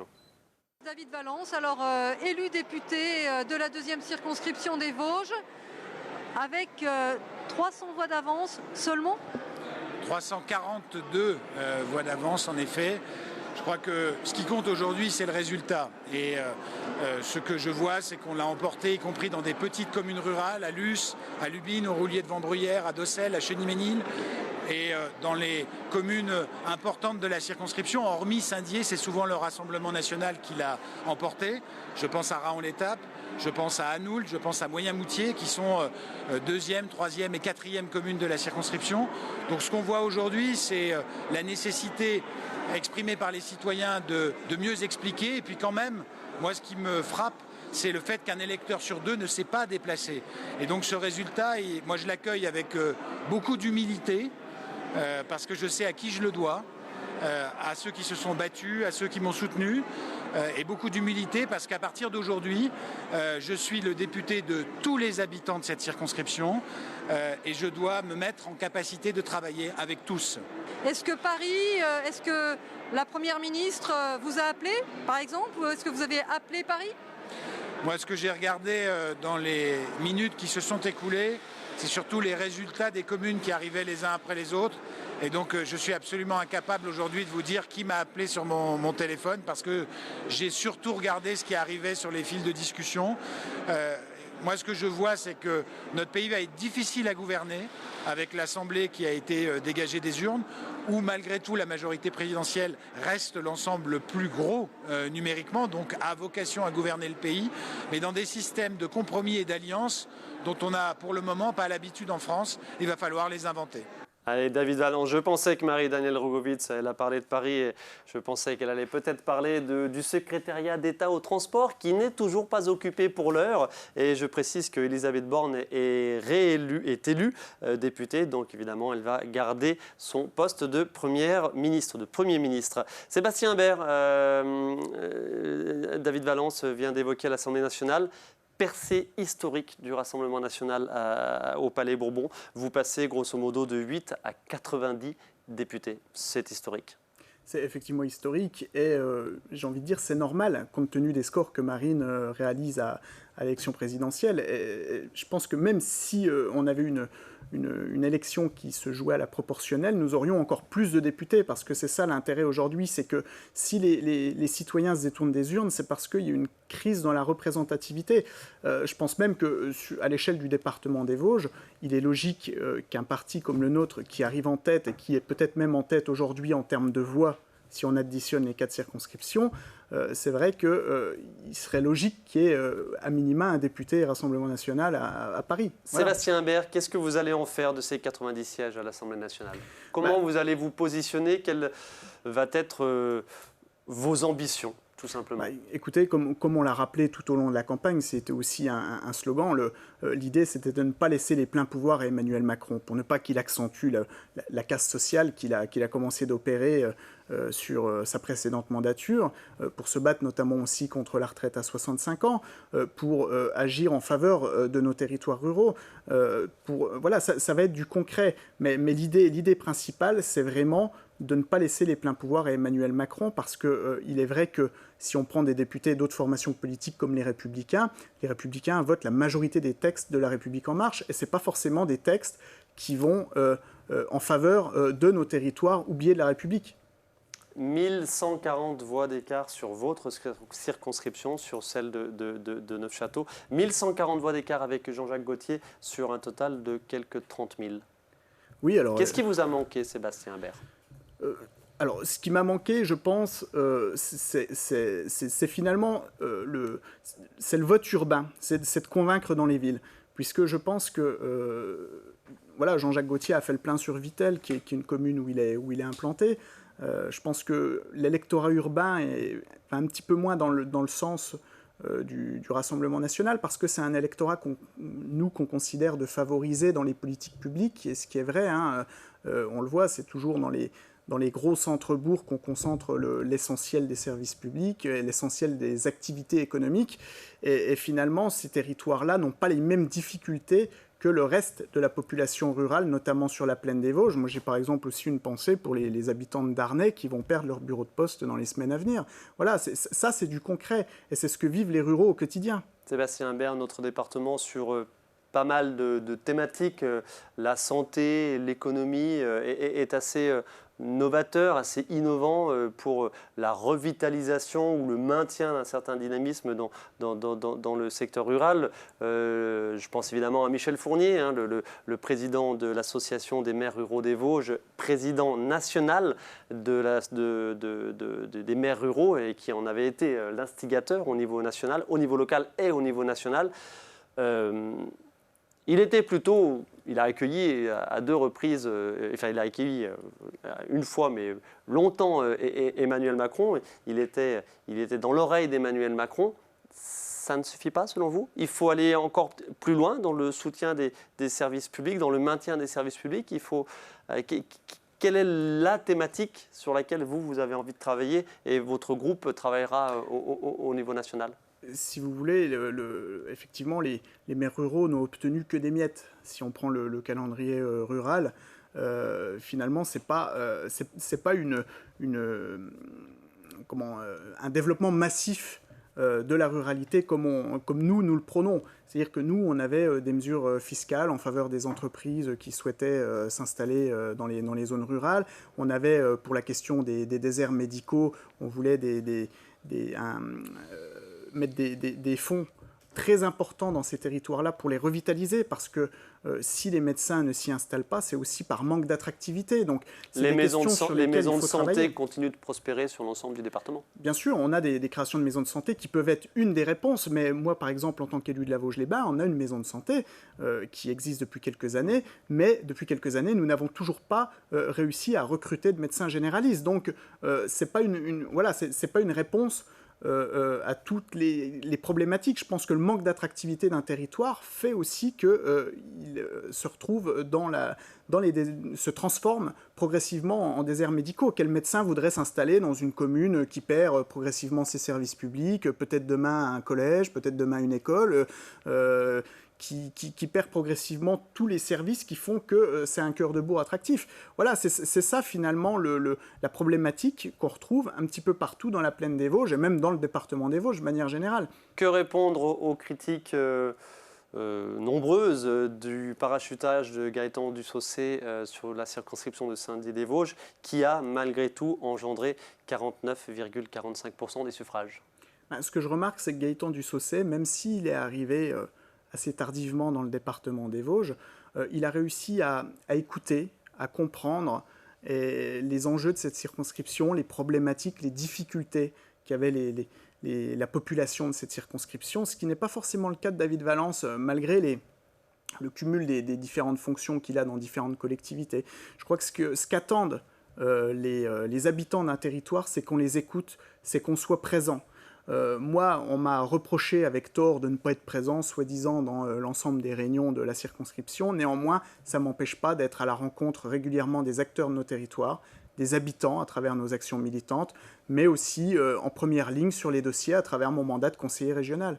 Allez, je me permets de l'évoquer. Amy Mouns, fortement critiqué sur cette première circonscription, sur la première circonscription d'Épinal. Vous avez un souci avec certains candidats jeunes, inexpérimentés. Écoutez, c'est une problématique récurrente pour votre parti. On souhaite faire confiance à la jeunesse. Alors, moi je ne parlerai pas d'inexpérimentation. Je pense qu'on peut comprendre que lorsqu'on est sur un premier débat télévisé, une candidate qui n'est pas une professionnelle de la politique ni une professionnelle de la communication peut avoir le trac et puis peut avoir des difficultés à répondre à un certain nombre de questions. Je veux dire, c'est humain. Aujourd'hui, on ne peut pas à la fois reprocher à la jeunesse de se détourner de la politique, et lorsqu'on fait confiance à la jeunesse et que cette jeunesse-là veut s'engager, parce qu'il y a pourtant une véritable crise de l'engagement en France, critiquer l'engagement de la jeunesse. Non, je pense qu'aujourd'hui, effectivement, nos candidats continueront d'être accompagnés. Peut-être que nous mettrons l'accent sur un petit peu plus de formation également, mais aujourd'hui, il faut encourager la jeunesse à s'engager pour son pays, parce que voilà, seul l'intérêt de notre nation doit guider notre engagement. C'est ça qui est important. Élodie Derdal, de 3 informations nationales que je vous donne. Quelques ténors de la majorité présidentielle sont évincés. Richard Ferrand, Christophe Castaner, Amélie de Montchalin, Stéphane Guérini. Qu'est-ce que ça dit, ça? je vois que vous faites Stanislas, pardon. Alors là, c'est pour le président Macron la cabane du chien qui lui tombe sur la tête. Excusez-moi cette expression triviale. Parce que je pensais justement à la difficulté de gouverner et à la difficulté de présider l'Assemblée nationale. Or, au sein de la Macronie, il faut bien penser qu'il y a peu de personnalités capables de tenir une Assemblée nationale aussi hétérogène. Or, il est fort à parier que le président Macron comptait sur le soldat Ferrand. Et là, on apprend que Richard Ferrand est vaincu. Donc là, ça pose un sérieux problème de casting pour le président. Je m'interroge aussi sur le cas d'Elisabeth Borne. Bien sûr, elle est élue, mais peut-elle être la chef du gouvernement, la chef d'une majorité à l'Assemblée nationale? Aura-t-elle l'expérience? Car jusqu'alors, c'est une technocrate, c'est son premier mandat électif. Et vous me dites également Christophe Castaner. Christophe Castaner. Qui était le président du groupe de La République En Marche. Ex-ministre de l'Intérieur. Ex-ministre de l'Intérieur. Ça fait Beaucoup. Je pense... Et Amélie de Montchalin. Et Amélie de Montchalin, c'était prévisible, ainsi que M. Guérini, Stanislas Guérini. Une info que elle vaut ce qu'elle vaut pour l'heure. Jean-François Copé, un ténor des Républicains, appelle à une union avec la majorité présidentielle. C'était assez prévisible. Quand je vous ai dit, c'est le retour de la 4e République. Mais au regard de ce que nous a dit Daniel Gremier, on n'y est pas. Il y aura des tensions au sein des LR. La tentation sera peut-être grande pour certains de rejoindre la majorité présidentielle. D'autres vont dire non, il faut rester campé sur nos positions. Je pense notamment à François Baroin. On raconte que François Baroin, après l'élection présidentielle, avait dit à ses camarades qui étaient tentés d'une alliance avec Renaissance. François Baroin, maire de Troyes et ex-président des maires de France. Exactement. Avait dit, et très proche de Jacques Chirac, chiracien de la première heure, enfin de la première heure et de la dernière, François Baroin avait dit à ses camarades, attention, n'allez pas forcément voir Emmanuel Macron, parce que, effectivement, si le RN progresse, qu'y aura-t-il comme rempart? Et donc, il y aura certainement des discussions très âpres entre LR pour savoir est-ce qu'on rejoint ou pas, ou est-ce qu'on va voter les textes au cas par cas. Là, honnêtement, je suis incapable de vous dire. Là, c'est... On va suivre tout cela de près, évidemment. Allez, direction Saint-Dié-des-Vosges, de nouveau le micro de Marie-Danielle Rogovitz et Aurélie Colombel avec Gaëtan Dussosset. Dussosset, alors ces résultats dans un mouchoir de poche sur cette deuxième circonscription? Alors oui, vous l'avez dit, les résultats étaient très serrés. Je tiens à remercier d'ailleurs tous les électeurs qui nous permettent d'obtenir un score auquel on espérait même plus de l'autre côté. Malheureusement, il aura manqué quelques centaines de voix pour remporter le siège, mais je tiens à leur dire évidemment que si je félicite David Valence pour son élection, je lui dis aussi d'être prudent, puisqu'il y a quand même énormément de demandes ici, et on sait que la politique d'Emmanuel Macron va faire souffrir énormément les Vosges. J'espère que Valence défendra les Vosges à l'Assemblée nationale. Si ce n'est pas le cas, on sera ici pour faire porter la voix de ceux qui peuvent être oubliés parfois. David Valence, nettement en avance sur Saint-Dié-Ville. Par contre, vous êtes en avance partout ailleurs, en tout cas en zone rurale. Oui, tout à fait. Les communes rurales nous ont placés largement en tête, le Rassemblement national et le projet qu'on a porté avec Marine Le Pen. Donc ça montre qu'il y a vraiment quelque chose à faire là-dessus. Si moi, je n'ai pas été élu, malheureusement, dans la deuxième circonscription des Vosges, je sais que j'ai un grand nombre d'amis et de collègues qui l'ont été, y compris dans la région Grand Est, au sein du Rassemblement national. Et je sais qu'ils auront à cœur d'essayer de réparer cette fracture entre les grandes villes et la ruralité. Donc moi aussi, j'essaierai d'influer auprès d'eux pour qu'ils n'oublient pas les Vosges et qu'on leur dise qu'on a besoin d'eux. On nous attend pour le coup. En cas de défaite, vous l'avez dit, je resterai dans les Vosges, je resterai à Saint-Dié. Alors vous allez tenir votre promesse? Bien sûr, je reste dans la deuxième circonscription des Vosges. Là, on a un message qui est clair de la part des électeurs, c'est travailler, il faut qu'on aille les chercher. Il a manqué encore quelques voix, quelques centaines de voix, certainement parmi les abstentionnistes pour remporter cette élection. Donc pendant 5 ans, on sera sur le terrain pour défendre ce qu'on va nous dire les Vosgiens et aussi mener l'opposition et rappeler les élus à l'ordre quand il le faut. Gaëtan Dussosset arrivé en seconde position derrière David Valence sur la deuxième circonscription sur un total de 31 304 voix très exactement, 342 voix de plus seulement pour David Valence. David Valence s'est exprimé tout à l'heure à ce sujet. Sébastien Imbert, Gaëtan Dussosset, donc le candidat parachuté, pardonnez-moi, on va utiliser ce terme toujours sur la quatrième circonscription, annonce rester sur continuer à être présent sur cette circonscription. Ce sera le cas? Écoutez, oui. Il va être observé de près. Il l'a dit dès le départ. Je veux dire, dès l'instant où il a fait sa première conférence de presse dans le département, il a dit qu'il allait s'y installer sur la durée. Alors, on n'a pas de raison de ne pas le croire. Je pense que, voilà... On accueille Stéphane Viry, pardonnez-moi, on est en direct, voilà, un peu de courtoisie.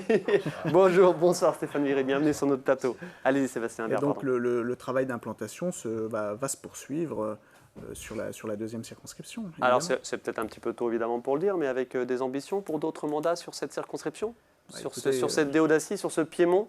À partir du moment où on veut continuer de s'implanter, effectivement, il va falloir penser aux futurs scrutins locaux. Et je pense qu'évidemment, il y a des choses à faire parce que les habitants nous attendent. On pense évidemment au municipal. Et pourquoi pas les municipales? Sur Saint-Dié-des-Vosges. Je pense qu'il y a aussi une attente. Alors, mais ça, vous lui poserez la question. Je ne connais pas ses ambitions personnelles en termes de scrutins municipaux, mais évidemment que ça peut être un des moyens de continuer son implantation sur la deuxième circonscription. À suivre. Il va y avoir beaucoup de choses à suivre les prochaines années en matière de politique. J'ai envie de dire, là, la politique revient avec un grand P. Il y avait eu le coup de tonnerre, évidemment, de l'élection d'Emmanuel Macron à la première présidentielle. Là, on va suivre attentivement et s'intéresser, bien sûr, à tout ce qui se passe plus précisément du côté de l'Assemblée nationale. Stéphane Viry, bienvenue sur notre plateau. Merci. Vous avez été donc réélu avec 67% des voix contre 32% pour Amy Moons du Rassemblement national. Commentaire, analyse? Voilà, c'est Large fait. victoire. Oui, c'est fait. Lorsqu'on se présente, on a toujours l'idée effectivement d'aller au bout, étape après étape. L'étape pour moi, c'était déjà le premier tour, essayer d'être en tête de façon assez claire, c'était le cas. Et désormais, dans ce deuxième tour, c'était effectivement l'idée d'avoir une confiance assez large de la part des électeurs. Donc, elle m'a été donnée ce soir. Donc voilà, un nouveau mandat s'engage. Donc, dès demain, dans l'action et en responsabilité. Voilà, l'élection est terminée. Je suis satisfait de cette victoire non équivoque. Après, je mesure effectivement la charge qui débute pour moi. Amy Moons, celui qui gagne tout de même 12 points entre le premier tour et le second tour. Oui, mais ça, c'est pas surprenant. Il y a forcément, dans une élection comme ça, l'appât du gain pour un certain nombre d'électeurs qui ne s'étaient pas déplacés au premier tour, qui se disent « Tiens, c'est peut-être l'occasion d'exprimer ». Il y a forcément des reports de voix. Si on compare, effectivement, moi, j'observe que j'ai 5000 voix de plus au deuxième tour que mon résultat en 2017. C'est pour moi aussi un marqueur important. Ça signifie que mon message, ma façon de faire, la vision que j'ai de l'exercice du mandat de député a été compris par une frange assez massive des électeurs. Avec la participation sur la circonscription d'Épinal, la plus faible des 4 circonscriptions de notre département. Oui. Ça aussi, ça pose question. Oui, enfin, la 44%. question, elle est là depuis plusieurs scrutins, notamment aux législatives de 2017. C'était pas non plus folichon. Il y a effectivement des électeurs qu'on a perdus durablement de ce système collectif par rapport à l'Assemblée nationale, par rapport aux élections législatives. Personne ne peut s'en satisfaire. Votre regard sur l'élection au niveau départemental. Vous êtes donc reconduit dans votre siège à l'Assemblée nationale avec Jean-Jacques Gaultier. David Valence, le candidat de la majorité présidentielle, enfin soutenu par la majorité présidentielle, est élu député sur la circonscription de Saint-Dié-des-Vosges. Et votre ami Christophe Naegelen est reconduit également. Christophe Naegelen, divers droite. Les Vosges demeurent un territoire de droite. De droite, on dit républicaine, on va dire de droite traditionnelle. Oui, c'était le résultat également des élections régionales, c'était le résultat également des élections départementales il y a un an, où globalement, là aussi, il y a des majorités très, très stables. Après, il faut admettre que le Rassemblement national suscite l'adhésion d'une frange de plus en plus massive d'électeurs et d'électrices vosgiens et vosgiennes, quel que soit le scrutin et quel que soit le programme et quel que soit le candidat. Bon, moi, ça m'interpelle, moi, ça m'interroge.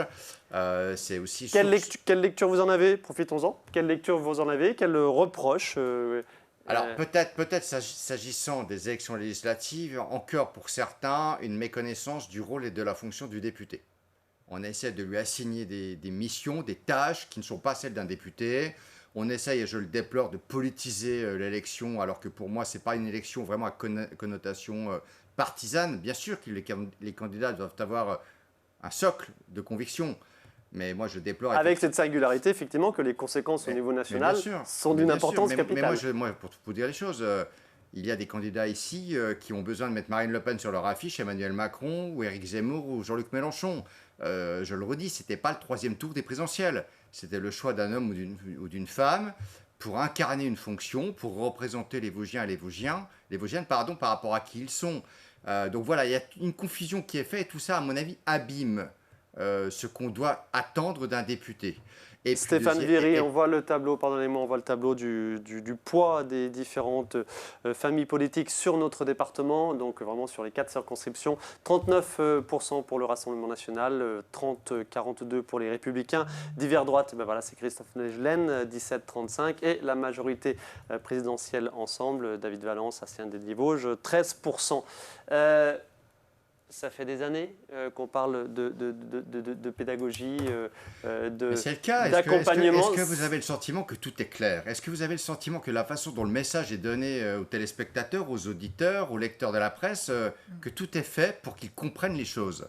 Moi, je ne le pense pas. Que les candidats eux-mêmes soient parfois ambigus, qu'ils surfent parfois sur des méconnaissances, des approximations, parce que ça les sert, oui.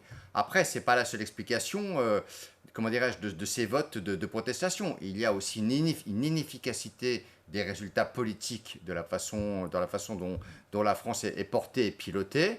Tant qu'effectivement il n'y aura pas de meilleurs résultats sur un certain nombre de thématiques, les Français ne seront pas satisfaits et auront l'idée de donner la chance à d'autres mouvements politiques qui ont d'autres solutions à proposer, même si ces solutions, je les considère comme étant pas crédibles et même dangereuses pour le pays.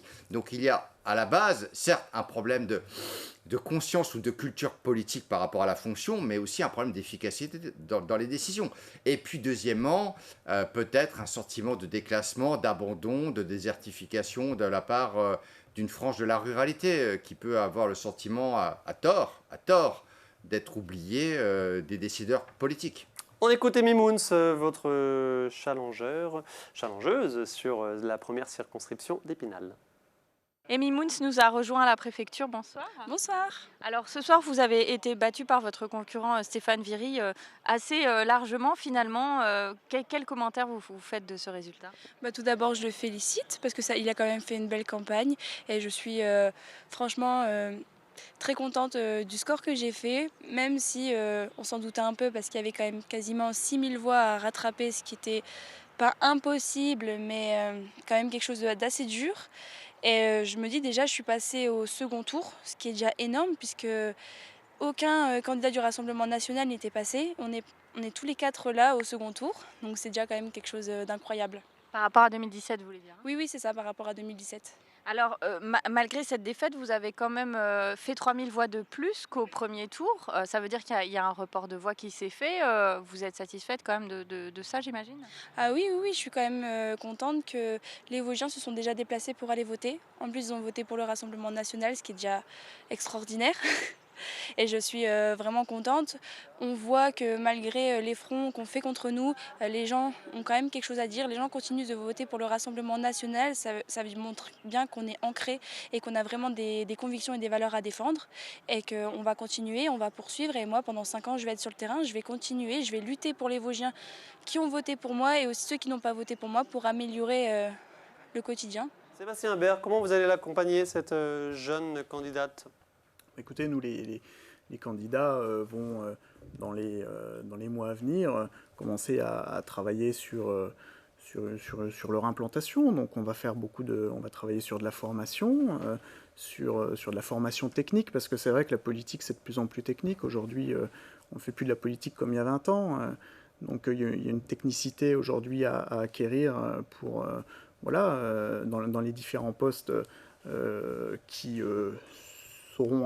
seront à prendre dans les futurs scrutins, mais je pense que avec des ambitions dans les villes, les zones urbaines, comme vous l'avez dit. Effectivement, je pense que le manque d'implantation dans les zones plus urbaines de nos candidats fait que on a plus de mal à percer dans ces zones. Je crois que l'électorat rural nous est aujourd'hui acquis, que c'est un électorat non pas de rejet comme j'ai pu l'entendre, mais un électorat aujourd'hui d'adhésion, parce que c'est un électorat qu'on a su écouter et sur lequel on répond à des préoccupations, ce qui n'est pas le cas de ceux qui se succèdent depuis des années et qui finalement continuent avec leur vieille recette qui consiste à mettre un maximum de moyens dans les pôles urbains et à finalement ne laisser que quelques miettes aux territoires ruraux qui se sentent à juste titre délaissés et qui méritent un développement beaucoup plus important et beaucoup plus massif. On aurait très envie de vous laisser débattre tous les deux, Stéphane Viry, les Républicains, et Sébastien Imbert,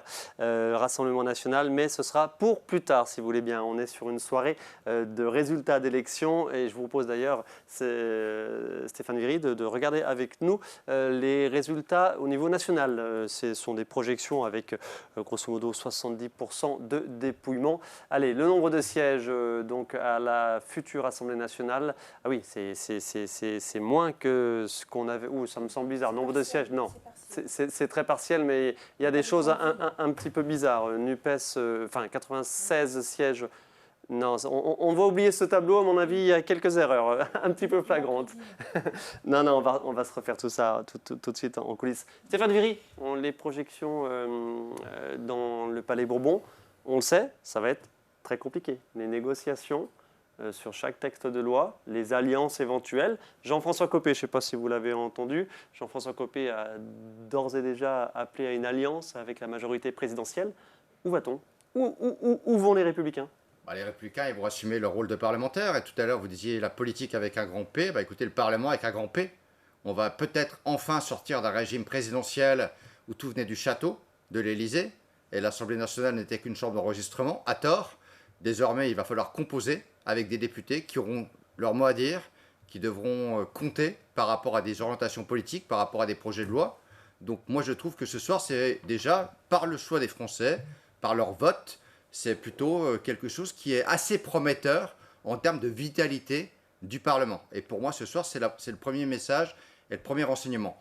Avec, si je peux me permettre, toute cette difficulté de pédagogie auprès du grand public et auprès de la population des Français. Oui, mais écoutez, soit effectivement on cherche à trouver des solutions et on prend ça pour des accords de coulisses, soit effectivement les uns et les autres restent dans leur ligne de nage et les gens ont le sentiment qu'on ne fait jamais un pas vers l'autre pour trouver la solution. Bon, là, on est contraint, dans l'intérêt du pays, dans l'intérêt du quinquennat, de trouver la solution parce que Emmanuel Macron a échoué à avoir une majorité à sa botte. On a la répartition des projections, évidemment, de la nouvelle Assemblée. Le message, il est assez fort et assez simple. Le président de la République a été réélu le 24 avril. Il s'est quasiment mis en période de pause d'action parce que pendant 3 semaines, il a délivré les investitures dans chacune des circos en pensant que ce faisant, il allait se donner toutes les chances d'avoir une majorité totalement acquise à lui. Manifestement, ça n'a pas fonctionné. Stéphane Viry, j'ai cité Jean-François Copé, on entend parler dès ce soir de projets d'alliance, de perspectives d'alliance. Mais Jean-François Copé, il dit ce qu'il veut sur un plateau de télé. Moi, je n'ai pas d'ordre à recevoir ni de Jean-François Copé, ni d'un autre, etc. Moi, je parle aux Vosgiens, et mon message aux Vosgiens, c'était de dire que pendant 5 ans, je n'ai pas l'idée d'être hostile ou de bloquer le pays. J'ai au contraire l'idée d'être utile à ce que la France peut faire. Et je le disais à partir de ce que les Français décideraient le 19 juin au soir. Moi, je vais voir dans les temps à venir comment tout cela va s'organiser de façon indépendante et libre, comme je l'ai toujours été. Je ne vais pas me soumettre ni à une consigne d'appareil, ni à une combinaison de je ne sais quoi. Je ne l'ai jamais fait, je ne le ferai pas. Donc, laissons les éditorialistes, les observateurs, certains ténors de plateau télé dire ce qu'ils ont envie de faire. Moi, je considère que c'est largement prématuré. Sébastien Imbert, sur ce travail parlementaire, ces alliances, ce travail en commun sur des textes, vous seriez susceptible de trouver des points communs avec les autres familles politiques, notamment les Républicains? Écoutez, oui, c'est ce que font d'ailleurs nos députés, même s'ils n'étaient pas nombreux pendant la mandature qui vient de s'écouler. Oui, vous allez passer de 8 à 90, voilà. Ça va forcément changer les choses. Quand un texte va dans le sens de ce qu'on défend, je ne vois pas pourquoi on s'y opposerait par principe. Je crois que ce n'est pas ce qu'on souhaite faire. Mais ce qu'on souhaite avant tout, c'est avoir, faire partie d'un contre-pouvoir assez fort pour contrer la politique d'Emmanuel Macron, qui, elle, ne va pas du tout dans le sens de ce qu'on prône pour l'avenir du pays. Voilà, elle est là la différence. Moi, j'ai toujours considéré que la droite devait avoir un message à l'Assemblée nationale. Donc, je ne voulais pas être dans la majorité présidentielle, c'est encore le cas ce soir, mais je veux effectivement que la droite ait un message de responsabilité, qu'elle ait effectivement des idées très fortes pour le pays, et que si jamais ça va dans la bonne direction, ce que peut proposer l'un ou l'autre, il faut savoir répondre présent, il faut savoir le voter, mais de façon claire. Pas de combinaison, mais qu'il y ait un message de droite à l'Assemblée. Ma voix, elle est là pour le porter, ce message. Le Rassemblement national, plus fort que les Républicains, demain? Mais c'est pas grave, ça. Et puis les Républicains, divers droite, vous parlez tout à l'heure, divers droite, Christophe, on est ensemble, quoi. Donc à un moment donné, puis on sait très bien que la vie politique, elle va se refonder. Moi, les étiquettes, je pense que les Français, ils en veulent plus de ces machins-là. Ça peut, mais bien sûr que non. Mais bien sûr que si. Mais attendez, là, vous avez une vision un peu étriquée des choses. Et en tout cas, vous cherchez à mettre des candidats dans des boîtes. Toi, tes étiquettes, ça ne marche pas comme ça. On voit bien, si c'était aussi clair que ça, on aurait un taux de participation de 80% ce soir.